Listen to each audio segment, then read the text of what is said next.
Nigerians, both immigrants and their first-generation children, have privilege in this country. How are we using that privilege? How are we, as first-generationers, fighting systematic racism within the immigrant communities from which we come? Because you know, many of our parents and aunties and uncles perpetuate anti-blackness. You know this. And you also know that opinions are like butts. Everyone has one. And because none of these butts have personally requested my opinion, I decided to share anyways.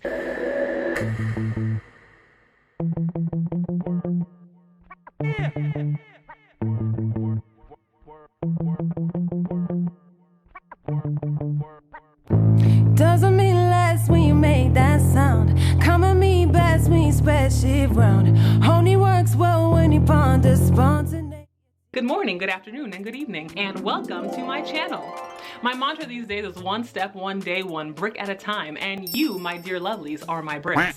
So help me build this most nonsensical of channels by, subscribing before you click out. It's free, I promise you. If you have a pulse and you're feeling benevolent today, you would be a great candidate to give this video a thumbs up. It always warms my little heart to hear from you, so make sure to let me know what you think in the comments below. Okay, thanks. Okay, so it's not a surprise to anyone that people of color can and do uphold systems that perpetuate anti-blackness and white supremacy. I understand that as a collective, people of color don't hold enough power to systematically oppress white people. I get it. However, these systems of oppression that we hear so much about, these systems that we are trying so hard to dismantle, are not just abstract concepts floating around in the air. Social systems are made up of individual people who are acting in ways that they perceive will benefit them or their group. And they are incentivized to act a certain way, even if it's at the expense of someone else. So people of color, even Black Africans, or especially, can and do act in ways that benefit them at the cost of other Black people. So as we continue to navigate in this era of, wokeness and revolution,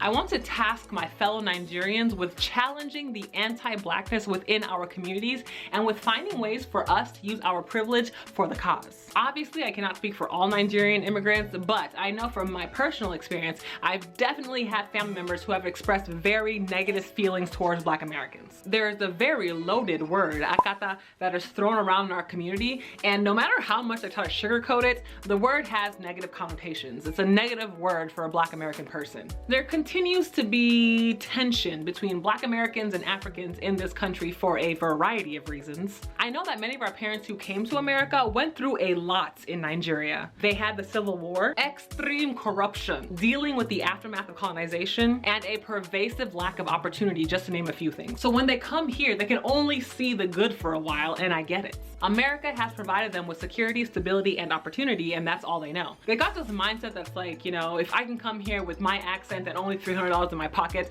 and little to no cultural understanding of this country and still thrive, so can everybody else. In their minds, anyone who isn't able to thrive has chosen a life of suffering, and they believe and perpetuate some of the most negative stereotypes about Black Americans. So much so that I would label it as being anti-Blackness or anti-Black culture. And I don't even have time to address the homophobia or Islamophobia that plagues our communities. The same way that I would ask white people, Haitian people, Latino people to challenge their racist family members, I ask the same of my fellow children of Nigerian immigrants. I think it's very important to do that because these family members of ours do affect and participate in the systems that we are trying so hard to dismantle. Healthcare, for example. There's a large disparity in how white people are treated compared to Black people in healthcare. How many of our aunties and mothers work in healthcare? A lot. Nigerians in the US pride themselves on how many doctors we have amongst us, but how do their individual prejudices and biases contribute to the racial disparities that we're seeing when that bias is left unchecked? We should be asking ourselves these questions all the time. We have to name it, call it out, and not allow anti-Blackness to feel comfortable within our culture. So there's this project called Letters for Black Lives that someone shared with me recently. Letters for Black Lives is a set of crowdsourced, multilingual, and culturally aware resources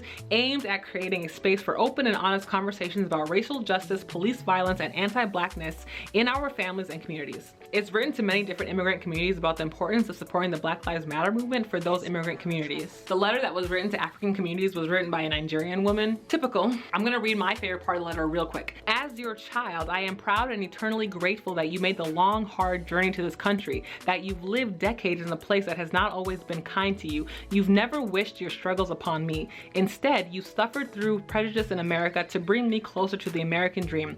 But I hope you can consider this. The American dream cannot exist for only your children. We are all in this together, and we cannot feel safe until all of our friends, loved ones, and neighbors are safe. The American dream that we seek is a place where all Americans can live without fear of police violence. This is the future that I want, and one that I hope you want too. One last thing that I will say about all this. I always say that Nigerians born in the US have privilege and access that many Black Americans do not have, even if we come from shithole countries. We keep hearing that Nigerians are the most educated ethnic group in the country. I believe that it is our duty to use our privilege to fight systematic racism every chance we get.